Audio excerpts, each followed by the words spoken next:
వంటలకు ఇంతకంటే స్వచ్ఛమైన గానుగ నూనె మరెక్కడా దొరకదు. SRV naturals. ఆర్డర్స్ కై స్క్రీన్ పై నెంబర్ కి కాల్ చేయండి. బీఆర్ఎస్ నేత మాజీ మంత్రి మల్లారెడ్డిని మరో భూ వివాదం కేసు చుట్టుముట్టింది. హైదరాబాద్ లోని సుచిత్రలో సర్వే నెంబర్ 82లో 2.5 ఎకరాల భూమిపై మల్లారెడ్డి మరో వర్గంపై వివాదం చెలరేగింది. గత కొన్నేళ్లుగా కోర్టు వివాదంలో ఉన్న ఈ స్థలంలో కొందరు ఫెన్సింగ్ వేయడంతో అల్లుడు ఎమ్మెల్యే రాజశేఖర్ రెడ్డితో కలిసి మల్లారెడ్డి అక్కడికి చేరుకున్నారు. అనుచరులను ఆదేశించి ఫెన్సింగ్ ను తొలగించారు. 2.5 ఎకరాల భూమి తనదే అంటూ వాగ్వాదానికి దిగారు. అయితే అందులో 1.11 గుంటల భూమి తమదంటూ మరో 15 మంది అడ్డుకున్నారు.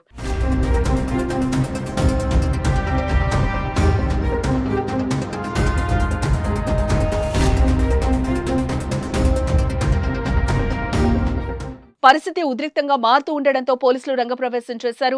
పోలీసులతోనూ మల్లారెడ్డి వాగ్వాదానికి దిగారు. పోలీసులు ఎంత చెప్పినా మల్లారెడ్డి రాజశేఖర్ రెడ్డి వినలేదు. దీంతో మల్లారెడ్డిని అదుపులోకి తీసుకుని పేట్ బషీర్బాగ్ పిఎస్ కు తరలించినట్లుగా తెలుస్తోంది. ఎమ్మెల్యే మర్రి రాజశేఖర్ రెడ్డికి సంబంధించిన ఈ భూమిపై గత కొంతకాలంగా స్థానికులతో వివాదం నడుస్తూనే ఉంది. అందులో 1.11 గుంటల భూమి తమదంటూ వారు ఆరోపిస్తున్నారు. ఒక్కొక్కరం 400 గజాల చొప్పున గతంలో భూమి కొనుగోలు చేశామని చెప్తున్నారు. కోర్టు సైతం తమకు అనుకూలంగా తీర్పు ఇచ్చిందని తెలిపారు. అయితే మల్లారెడ్డి తన అనుచరులతో బెదిరింపులకు గురి చేస్తున్నారని ఆరోపిస్తున్నారు.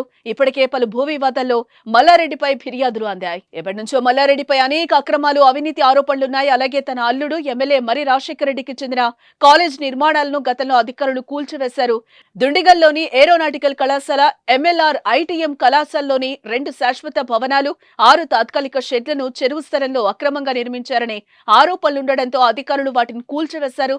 మళ్లీ ఇప్పుడు మరో వివాదం తెరమీదికి రావడం చర్చనీయాంశమవుతోంది.